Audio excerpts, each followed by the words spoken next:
I've always had a dream that reoccurs all the time about my real mum.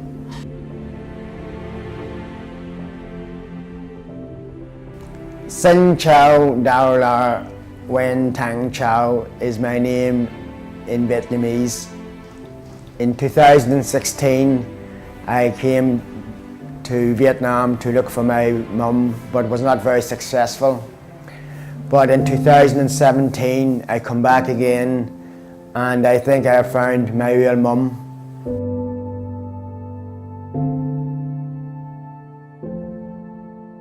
Trong lòng cô nghĩ rằng là cô chỉ nhận lại nó đúng nó để mà cô nói cho nó, cô xin lỗi nó thì cô không làm tổn thương như là mẹ.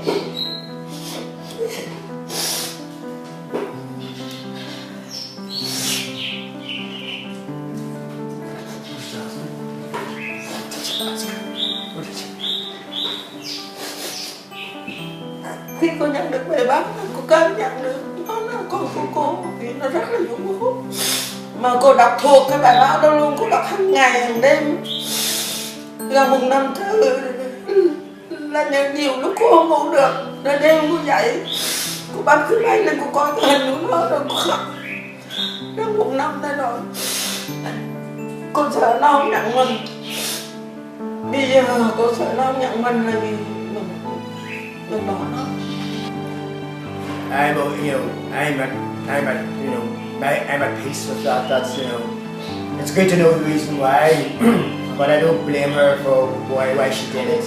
I still believe probably 90% is.